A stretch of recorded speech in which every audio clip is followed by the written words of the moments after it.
Olá, todos sejam muito bem-vindos e bem-vindas a mais um episódio de Novos Humanos. Lígia Zottini, Tânia Zacarias, e hoje nós temos aqui um convidado muito especial. Ele abre uma jornada do masculino aqui nas nossas entrevistas. Sim. Guilherme Horácio, uma honra te ter aqui. Seja muito bem-vindo. Bem-vindo, Gui. A honra é minha, né? Fã de carteirinha, né? Acompanhando aí já faz um tempo e sempre muito conectado e nas proximidades, nesses encontros da vida, e a gente conversando, surgiu essa oportunidade, estou muito honrado de estar aqui e sincronicamente abrindo essa jornada do masculino, né? Muita responsabilidade hoje aqui. Muito bom. Amiga, acho que você pode fazer as honras dessa abertura, de trazer ele para a primeira pergunta. Adorei quando vocês conversaram e trouxeram o masculino como inovação. Sim. Que maravilhoso. Começamos por aí? Começamos. Então tá bom. Gui, a gente tem conversado bastante, a gente já fez coisas legais juntas, né? Como laboratório de inovação para homens, nessa conexão, inteligência cíclica. E você tem um trabalho maravilhoso, né? De trazer esse olhar de uma nova masculinidade, de uma profundidade. Então, acho que queria começar, conta um pouquinho sobre isso e como que isso tece para um olhar de inovação, para a construção desses futuros saudáveis tão necessários que a gente está caminhando. Boa. Tudo isso começa a tentar colocar em palavras aqui, mas começa com uma jornada muito pessoal, né? De estar ali naquele momento, né? De ser esse primeiro filho homem, primeiro neto homem, de uma linhagem bem patriarcal, né? Com essa coisa do engole o choro, né? Esse olhar bem mais rígido nessa construção de identidade, que acaba se desdobrando muito nessa forma como a gente trabalha, né? Como a gente olha essa profissão, esse sucesso, eu como homem perante a sociedade, né? E foi interessante que dentro da minha jornada, né? Principalmente quando eu me encontrei, vamos dizer assim, na publicidade, depois de ganhar vários prêmios, né? Como melhor mídia, né? Tanto no Brasil quanto lá fora, vários reconhecimentos. Mas aquela sensação de sempre, e aí, né? Cheguei aqui, mas ainda não tá faltando alguma coisa, né? E isso me levou para a minha jornada de autoconhecimento e foi muito interessante que eu comecei a mudar perspectivas e olhares também e comecei a minha própria jornada. E nessa jornada, como mais fácil de perceber, as mulheres estão anos-luz à frente dos homens nesse olhar, principalmente desse, vamos dizer, gabarito, desse repertório emocional, né, desse olhar para as emoções. E foi interessante que eu, com um grupo de amigos ali, a gente via as nossas amigas indo pro Sagrado Feminino, fazendo encontros, não sei o que lá, a gente olhava pra gente e falava, e a gente? E a gente? Né? E nós? E aí passou tipo uns 3 anos a gente nesse movimento, né, e várias coisas acontecendo, e eu fazendo uns links também, que eu trabalhava com publicidade e mídia, que nada mais é do que o estudo do comportamento humano, e eu comecei a correlacionar o que eu usava no trabalho com os meus processos de autoconhecimento, né, porque é isso, é de você reconfigurar a mente para esses olhares e para mudar comportamento.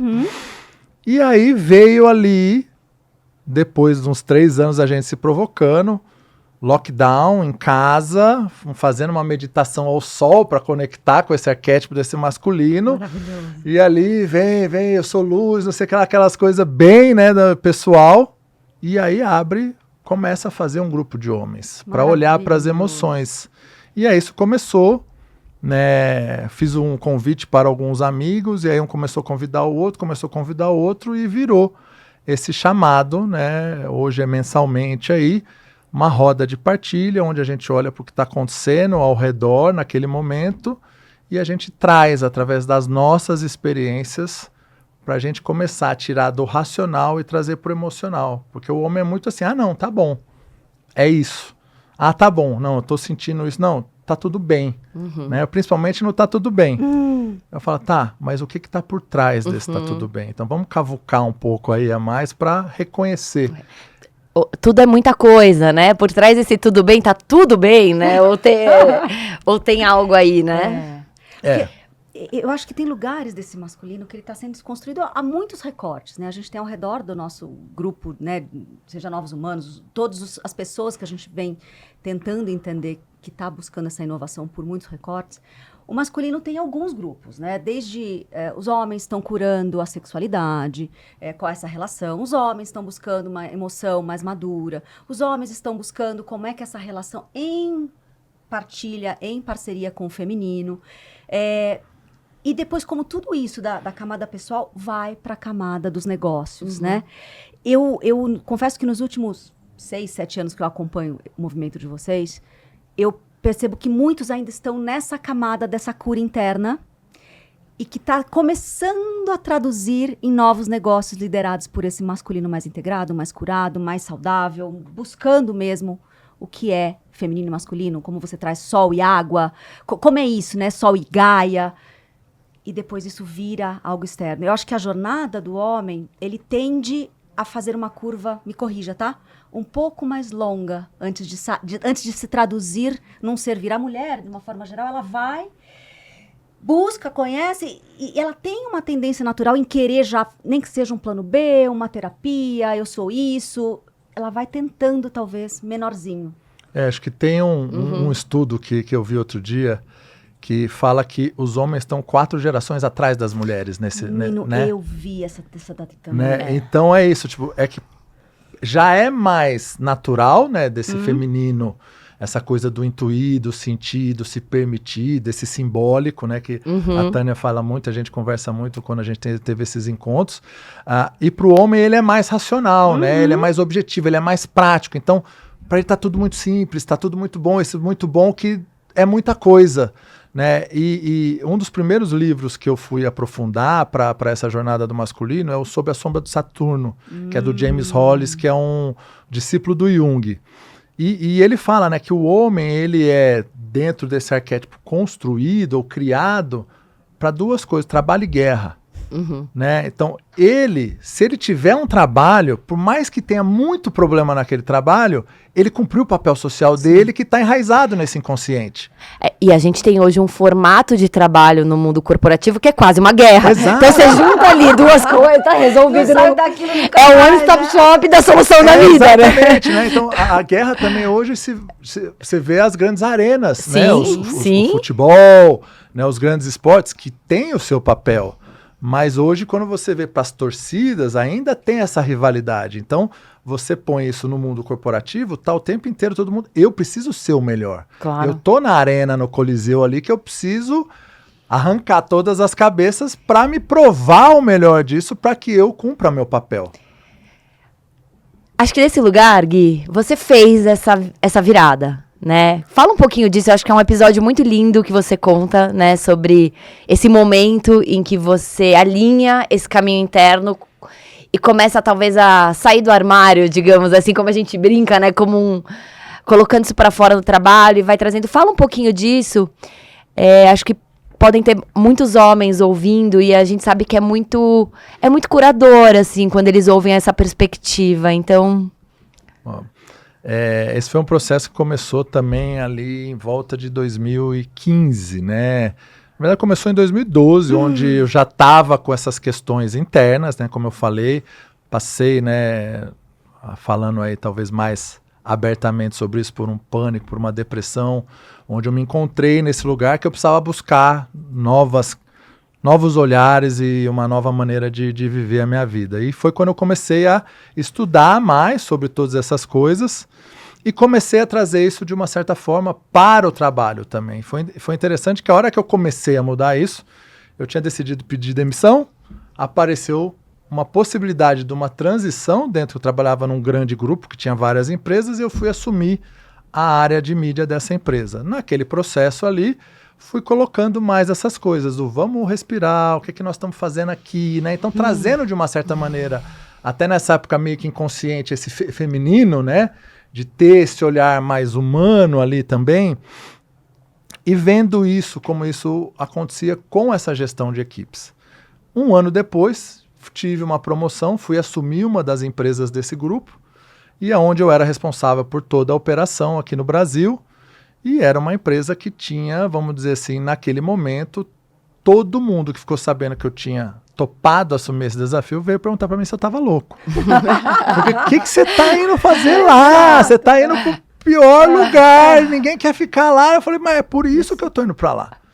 Porque eu entendi que tem uma cura pra ser feita ali. Maravilhoso. E foi a partir desse lugar de entender que eu, como agente de transformação, e eu enxergo isso, eu vou olhar para aquele ambiente e entender como eu posso contribuir.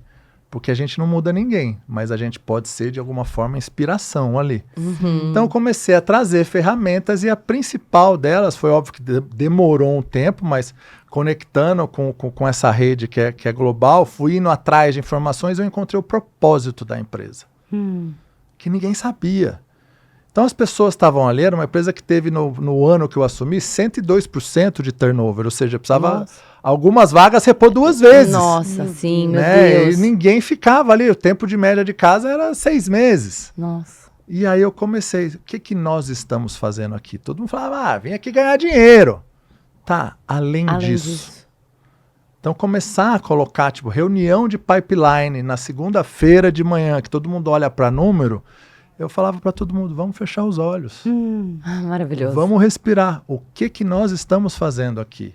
E conectava com o propósito, que é essa razão da gente estar presente. E aí isso foi óbvio que nem todo mundo concordou, né, inicialmente, então teve aquele movimento, mas as pessoas que foram entendendo isso foram sendo as que estavam melhor performando e contribuindo para essa regeneração interna dessa empresa através das pessoas. Maravilhoso. Performance consciencial, como a gente Exato. gosta de chamar. Exatamente. Maravilhoso. Né? Então, quando você dá um senso, eu percebi isso nessa experiência, quando você dá um senso de propósito para a pessoa sair além, né? Porque tem um estudo que fala também, né, que quando você dá aumento de salário para as pessoas, óbvio que tem a pirâmide de necessidade, você precisa estar ali, mas depois de que você já passou, principalmente se você está trabalhando com lideranças, Exato. 6 meses já passa esse viés que ela se sentiu realizada por aquele aumento. E não é outro aumento que vai fazer ela ficar mais tempo com você. Né? Então, aí quando você tem isso claro e você trabalha isso na gestão do que a gente está construindo para aquela empresa, e isso se desdobra também, temos uma ideia diferente aqui. Isso faz sentido para essa narrativa do propósito da empresa que a gente está construindo? Né? Eu uso uma analogia que é, fazer paleta mexicana era um sucesso na época. Todo mundo quis fazer porque dava muito dinheiro. Mas isso tem a ver com o propósito da minha empresa? Então eu vejo que tem muitas empresas hoje que acabam, vou fazer isso porque está dando dinheiro, mas não está alinhado com o propósito dela. E aí nisso é onde as pessoas se perdem. E aí onde sangra. Onde tem essa vazão de energia, de entendimento, e as pessoas acabam batendo cabeça porque não sabem por que realmente estão ali. Então, esse olhar de voltar para dentro, para reconectar com essa essência do porquê eu estou aqui, faz com que a gente consiga ter pessoas que estão no dia a dia ali, fazendo o seu papel, principalmente de liderança, para gerir essas equipes mais alinhadas com o desenvolvimento que essas pessoas precisam. Não, só complementando, porque o que é mais incrível no que você fala, quando a gente vai trazer os recortes de novos humanos, a gente faz aquela régua consciencial, né, do Wilber.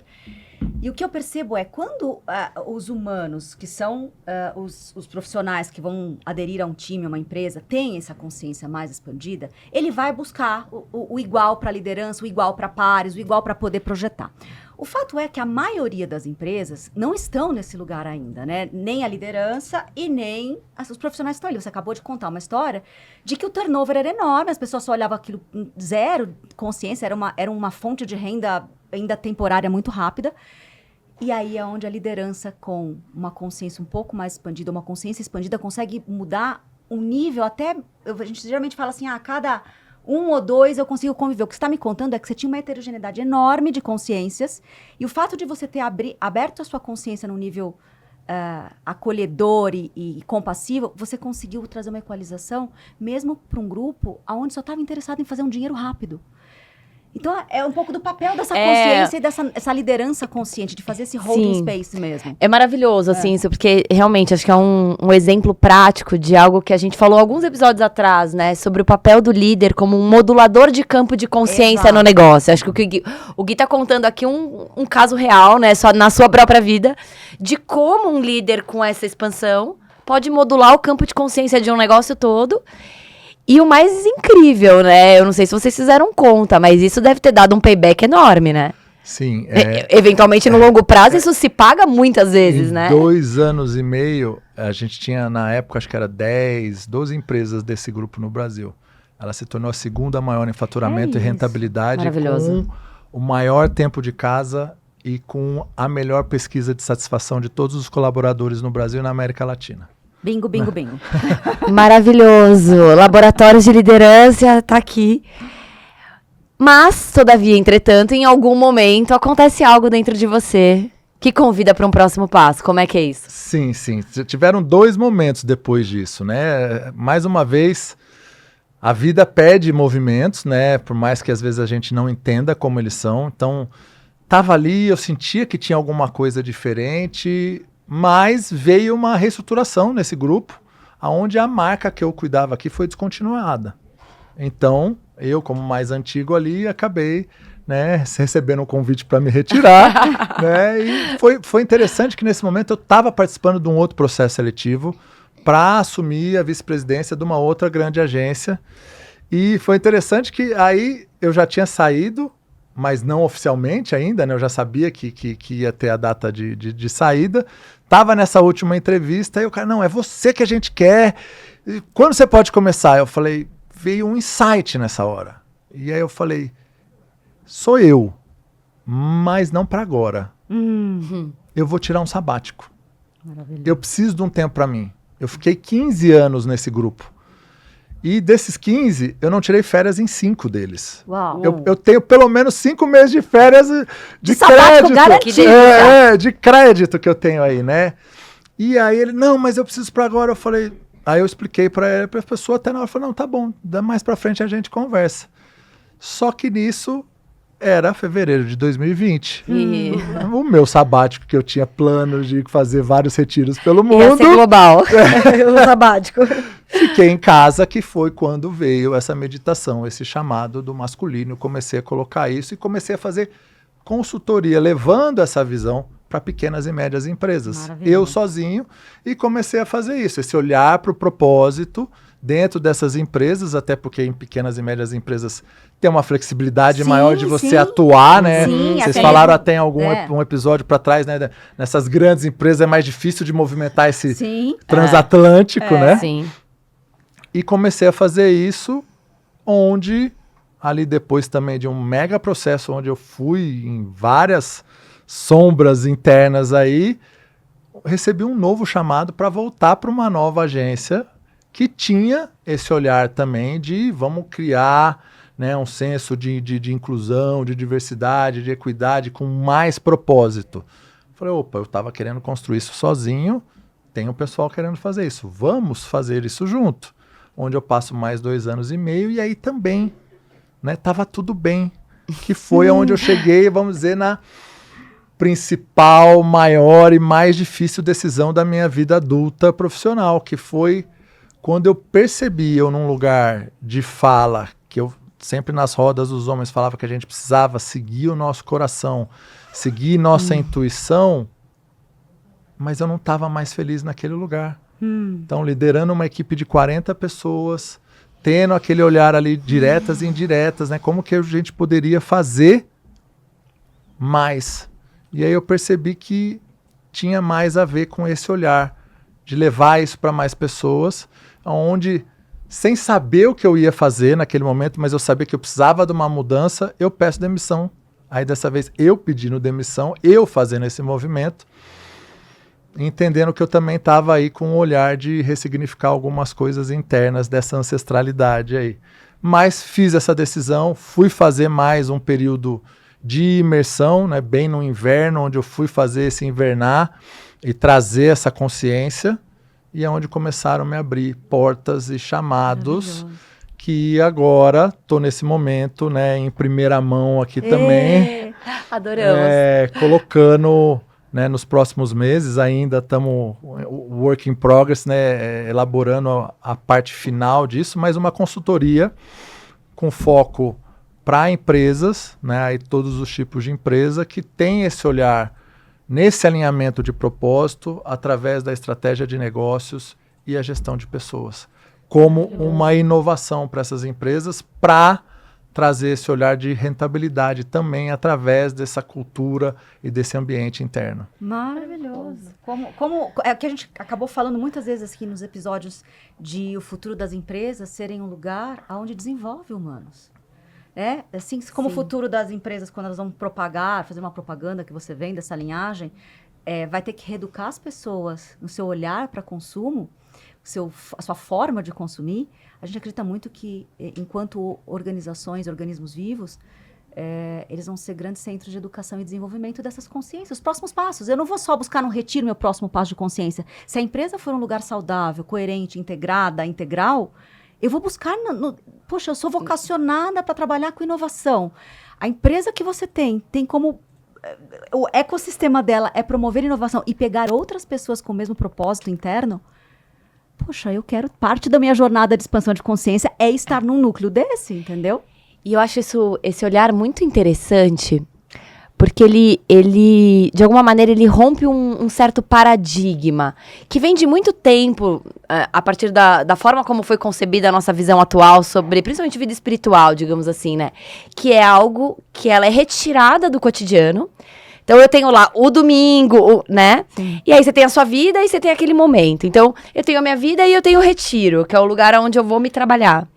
Nesse lugar, né, nesse novo olhar da empresa como uma plataforma de expansão de consciência, onde eu exerço o meu propósito, e sim, eu tenho que crescer cotidianamente como um ser humano, claro, a gente sempre vai ter tempos retirados para aprofundamento, mas o cotidiano, ele se transforma numa expressão contínua e constante de um exercício que é absolutamente integrado, que é se tornar mais consciente no dia a dia, né? Então, às vezes é o que a gente brinca, assim, é isso, às vezes o seu voo atrasou e a Latam é a sua mestre do dia, entendeu? Às vezes é o Uber o seu mestre do dia. E isso é muito real, né? Então, é muito bonito ver isso acontecer.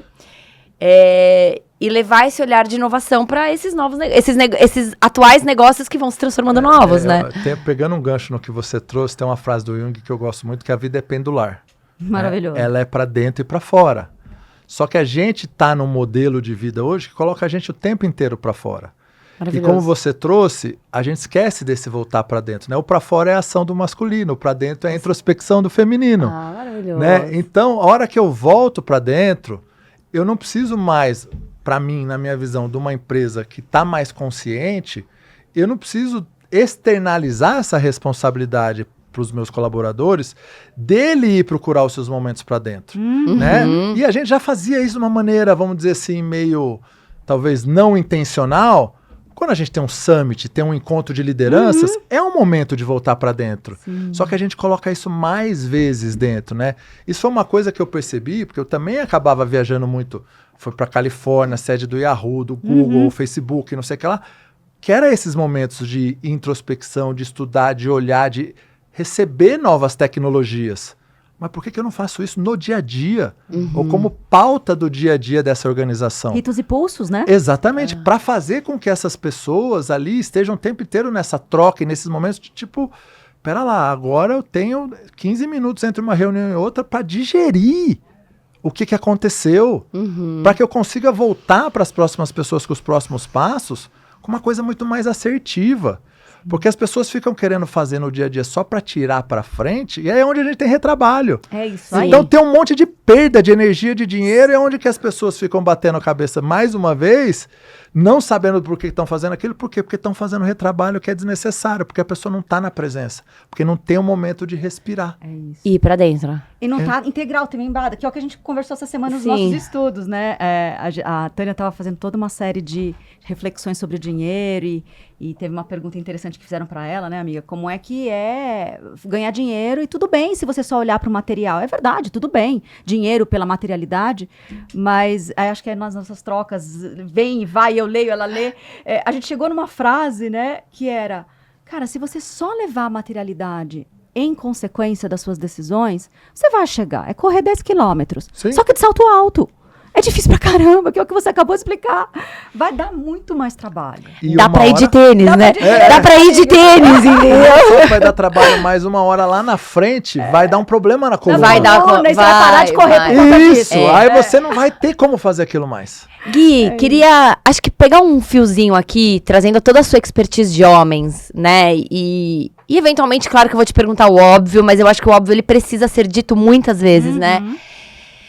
A gente percebe que isso é mais desafiador para os homens, esse ir para dentro. Sim.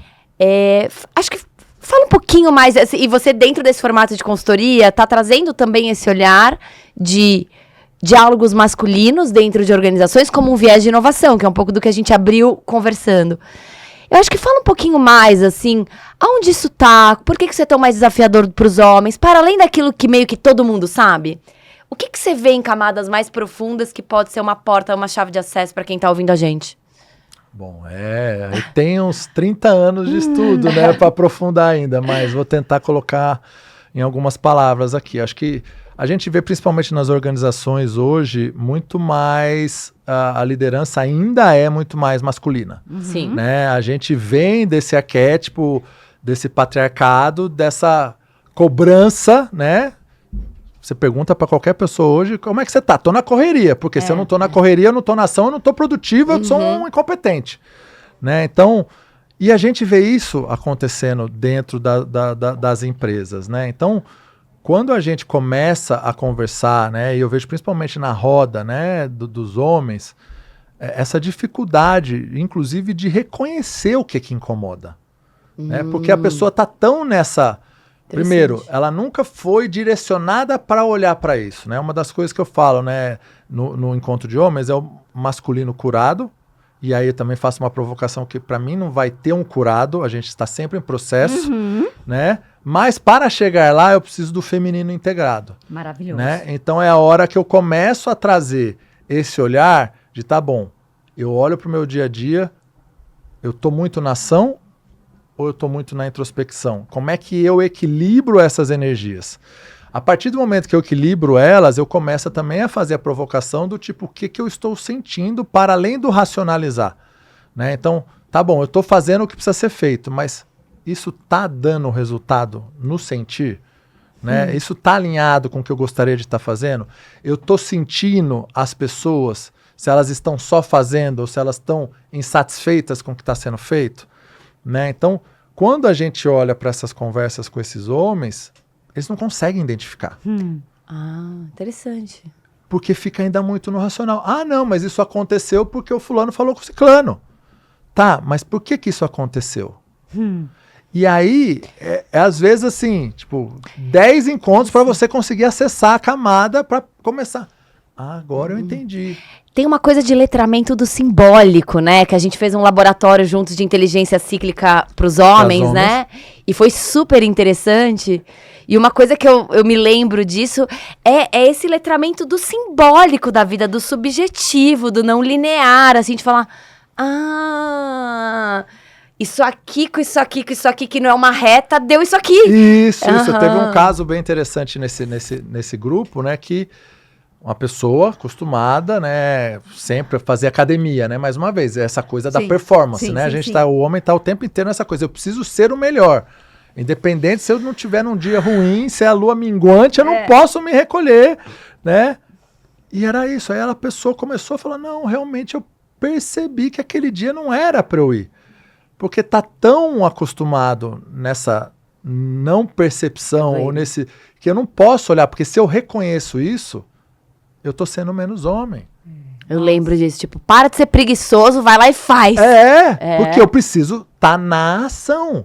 Porque se eu não estou na ação, se eu não sou produtivo, eu sou menos homem. Né? Mas eu sou um humano. E o humano faz parte da natureza, que precisa do respiro. Né? O pulmão é um grande mestre, que mostra que está tudo abundante, mas que eu também preciso soltar, às vezes, para relaxar, para poder renovar o que vem de novo. E os homens são cíclicos? São também. Né? Eu gosto de falar muito isso, né? Nós somos parte da natureza. A gente se colocou a parte superior dela, mas quando você vê numa própria empresa, a empresa é cíclica, né? Você tem o planejamento do ano, você tem as metas, você tem as análises de trimestre, você tem o planejamento do outro ano, tudo isso são ciclos. O Gui tá sendo aqui bem diplomático, né? Gente, os homens sentem a variação da lua, sim. Fomos, pilotamos, testamos e concluímos. Somos muitos por cento água. Sim. Os homens também, né? O cérebro tá boiando na água. Os fluidos, o sangue, os testículos, é tudo água, né? Então é bonito perceber, né, os homens percebendo muito a lua cheia, os instintos que afloram, né? As lendas, elas não existem à toa. O lobisomem, o que é esse homem que vira o lobisomem? Tem uma coisa instintiva que vem. E um certo lugar que tem um desafio de perceber o minguar pra dentro, porque tem uma coisa ali, eu fico de um jeito, mas eu não sei exatamente o que é isso. E aí eu atropelo e segue o jogo, né? É um pouco do que a gente viu, assim, né? Interessante nesse estudo foi que o que é mais extremo, né, que é a lua cheia, que é esse fogo, né, que é esse ir mais pra ação, eles percebem muito fácil, muito mais fácil. Agora, esse que chama mais para o recolhimento, para essa introspecção, para esse olhar para dentro, para esse sentir, que é o feminino, é mais difícil, porque a gente não é treinado para isso. E, né, nessa trajetória aí, perceber isso dentro das equipes, dentro das organizações, o momento de você sair de uma reunião, peraí, eu preciso sentir o que está acontecendo aqui. Às vezes ir no banheiro no meio de uma reunião para você dar aquela respirada. Eu aprendi uma vez uma técnica de mindfulness que você vai, se a reunião não tá rolando, pede para ir no banheiro e vai sentindo o passo no chão. Maravilhoso. Para você voltar para o centro. Você nem precisa ir no banheiro, você vai até a porta e volta. E aí desenrola a reunião depois. Porque às vezes o que a gente precisa é parar, dar uma respirada e sentir. Mas como é que você traz isso, né, para uma mesa de um board? Falar, gente, vamos parar e vamos respirar aqui. Eu tinha a possibilidade de fazer isso naquela época e por isso consegui fazer grandes coisas, né? Porque eu construí essa carreira ali e tinha um respaldo, né? Porque o pessoal entendia que, por mais maluco que eu pudesse ser, o resultado vinha depois no final, né? Então isso é um grande aprendizado aí também. Eu acho que para fechar essa parte, né, eu peguei lá nos seus links de atividade, principalmente nos retiros desse masculino, e você termina assim, o que acontece quando equilibramos fogo e água, né? E aí você fala que acontece vida. Então, desse lugar, eu queria muito que você, seguindo o texto que estava lá, você fala muito dos custos sociais e repertório emocional da masculinidade tradicional. E imagino que nesses processos com eles, você provavelmente convida eles a novos valores sociais, e não custo, né? Você fala do peso do custo, e provavelmente você deve fazer alguma coisa de entregar uma forma onde eles vejam o valor social desse masculino integrado e quais são os ganhos emocionais disso, né? De repente na área das relações humanas, depois na área do trabalho, na área do desconstruir mesmo. Acho que aí vem um monte de inovação, né? Você deve ver manifestando nos meses seguintes. O principal ponto, né, esse insight veio o planeta nasceu como uma bola de fogo.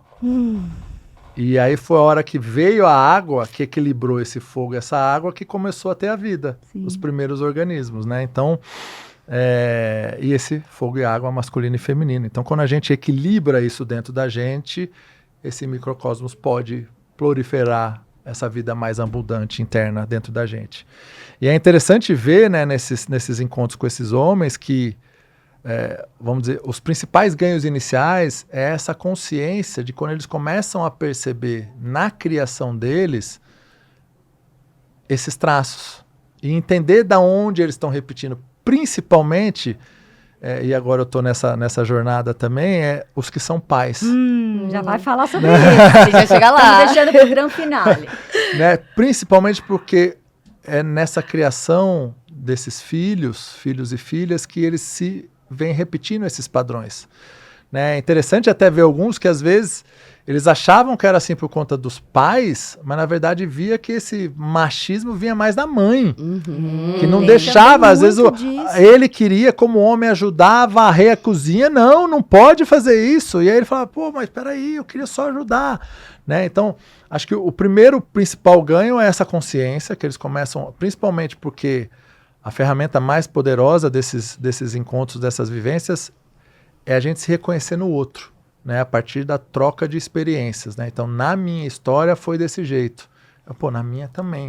Então, eu não sou sozinho. Né? Isso não me faz de mim menos homem. Todos os homens aqui estão sentindo a mesma coisa ou passaram pela mesma coisa. Que lindo. E isso faz com que eles voltem com esse novo olhar para principalmente essas relações em casa. Tá bom. E depois no trabalho.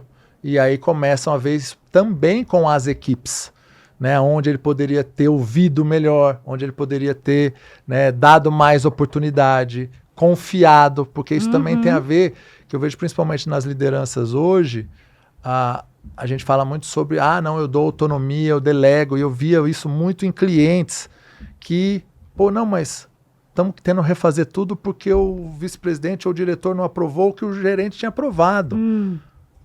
Então tem alguma coisa na relação ali que não está rolando, né? Então, ou um não está assumindo o que precisa assumir, ou o outro não tem confiança no outro. Mas espera aí, se eu não tenho uma conversa clara sobre isso, e eu estou aberto a receber e a confiar nas decisões do outro, não vai ter aprendizado. E vai estar sempre todo mundo fazendo do mesmo jeito. E para mim a inovação está aí. E se eu realmente vou delegar para alguém de confiança na minha equipe, eu preciso assumir a responsabilidade do que ela está fazendo. Por mais que aquilo precise ser um aprendizado. Óbvio que não é para fazer dar errado, mas se eu não tenho também, eu preciso confiar no instinto dela, no que ela sentiu, no que aquela pessoa sentiu. É isso. Para a gente aprender juntos. Bom, acho que a gente pode entrar no bloco final, né? Sim. Acho que toda a sua jornada, Gui, te traz para esse momento presente, né? Eu lembro que quando eu engravidei, e eu olhei... E é curioso porque, né, eu gosto de dizer como pesquisadora, as datas se repetem, tá? 2012, se você também teve um chacoalhar em 2012, depois algo te convidou a ser diametralmente mais integrado em 2015 e 2016, e aí passou entre começo de pandemia e pós-pandemia, você teve que sair para poder viver todo esse processo que se iniciou em 2012. Bem-vindos, você faz parte de um padrão que se repetiu em muitas pessoas. Então, Gui, dito isso, eu olho meus 2 anos que antecedeu a minha gravidez e eu achei que era só uma jornada minha pessoal de autoconhecimento, expansão, cura e me tornar, né, um pouco mais essa Lígia que veio ser. E quando eu olho para trás, eu falo, gente, é óbvio que o meu corpo estava sendo preparado para conceber uma vida. Tá tão claro olhando os 2 anos que me antecederam. E essa beleza dessas alminhas que estão nascendo, né? E toda essa potência que a gente fala sempre. E eu acho que um pouco da sua história passa por isso, né? O quanto que o seu corpo foi curado, essa epigenética das suas células, o quanto a gente passa ou não para frente, né? A partir de curas importantes. Eu acredito muito isso. Você vai passar mais do que a cor do seu olho. Você vai passar uma série de coisas que não tem a ver com a fisicalidade. Que bom que essa jornada de cura aconteceu antes. E aí conta um pouco como é que todo esse masculino integrado, renovado, inovador dentro de você está te trazendo uma consciência de paternalidade que talvez você nem imaginasse. É um processo realmente muito transformador, né? Foi interessante que eu sempre tive, né, essa coisa muito família, né, de um dia casar, ter filhos, tal. E foi interessante que uma vez, numa vivência no meio do mato com outros homens, me veio essa consciência, né? Eu estava ali também olhando para uma questão mais ancestral e falei, eu entendi. Não tive isso até agora porque eu estava precisando liberar outras coisas, né? E ser gerar esses novos códigos dentro de mim para poder passar um novo legado também, né? Honrando todos os que vieram antes de mim. Mas o processo, principalmente na relação a dois, né, traz um outro olhar, traz outras questões, traz um aprendizado muito profundo, principalmente do confiar, Uhum. né? E mais uma vez volta para esse sutil, para esse feminino, né? Do sentir as emoções, do acolher a parceira, né? Do entender o processo que está acontecendo ali também, né? E também poder ser esse guardião de estar ali ao lado, né? Óbvio que não foi assim, mil maravilhas, igual eu tô falando, né? Teve Não, a aprendizado gente pros sabe, a vida a gente sabe, a vida real, né? A vida real como é que ela é, dois, né? Então teve com o muito, caldeirão fervendo. muito fogo e água ali, pegando, queimando, transmutando, mas Imagino, com aquela escorpiana maravilhosa que a gente ama. profunda. Bru, amamos você. Bru. Né? Então tá sendo um aprendizado muito, muito maravilhoso. E a primeira vez que você ouve o coração batendo ali é de rolar lágrimas muito, muito, muito profundo. É isso. Agora, ser pai de um homem. Eu ouvi ele vai estar aqui hoje também, um baita novo humano. E que ele me falou, um grande amigo me falou uma coisa linda, assim, ele falou, eu tava torcendo pra ser menina, porque eu tava aterrorizado com a ideia de ser pai de um homem. No sentido de como, né? E aí? Chegou minha vez agora na ligagem, como é que eu... De segurar esses milênios, né? Em mim. E conta como foi isso pra você, se teve isso, como você tá olhando essa nova educação, assim, onde você tá, assim, com esse tema todo, Gui? Como pai de um homem. Olha, acho que primeira coisa foi, tipo, aquilo, grandes deveres, grandes responsabilidades, né? Ou bem, né? Pô, é pra pôr em prática mesmo agora, né? Tipo, você põe na vida, a vida te sofistica e vai pra você colocar em ação. Que foi muito dessa minha história toda aí. Então, tem o tempo inteiro, acho que vem, principalmente quando a gente tá com outros, né, que a gente vai vendo ali o dia a dia, tal, o que eu poderia fazer de diferente? O que eu poderia aprimorar? E olhar também na minha história, né? Então aproveitar momentos que às vezes eu tô com a minha mãe, com os meus tios, como é que era? Né? Investigar isso, falou, tá bom, o que eu pego de bom e o que eu dou o meu tempero agora? Né? Então acho que tem um olhar aí também de estudo. Óbvio que na teoria tudo é lindo, mas aí eu só vou saber dizer daqui uns 6 meses da prática eu posso responder isso. Estamos ensaiando agora, né? Muitos 6 meses, amigo. Esse processo inicial aí dos 3, 4 primeiros anos, nossa, é onde eles vão testar. A gente vai testar se tudo que aconteceu nos últimos 3, 4 que você está contando aqui, se você passou no teste ou não. Sim. E vai ter, eventualmente, dias que a gente vai falhar miseravelmente, entendeu? Porque é um desafio gigantesco. Mas eu gosto muito da visão antroposófica. Ela me foi muito reconfortante, né? A gente tende a dizer que sua filha se parece com você, se parece com meu marido, enfim. Não é ela, né? Que está se parecendo, ou ela vem da gente ali, né? Essa coisa do parecer com os pais. Nós nos parecemos com algo que eles precisam. E aí eles nos escolhem por conta disso, né? É muito menos sobre eles se parecerem com a gente, muito mais sobre a gente se parecer com algo que eles precisam. E nós somos só guardião desse mistério. Porque talvez quando a jornada estiver mais estabelecida, 21 anos na frente, ou uma vida na frente, a gente vai olhar para trás e falar, é por isso que você tinha que ser a mãe dela e você o pai. Nesse exato momento, é um enorme holding space, é um enorme guardar espaço. Tem umas pistas ali, né? Tem o mapa astral dela, tem a sensibilidade do pai, a sensibilidade da mãe, tem as características manifestas já do ser que vem de fábrica, mas a jornada, a gente vai ser sempre esses guardiões desse mistério. A gente não sabe por que Dom Horácio está escolhendo vocês. E vai demorar um tempão, talvez, até vocês entenderem na exatidão do que é isso. É isso. Eu acho que você... Posso Claro. Um fechamento, então, que está me vendo essa intuição forte? Olha para a câmera. Conversa com ele, deixa gravado esse momento. O que você falaria para ele? Só diria, conta comigo.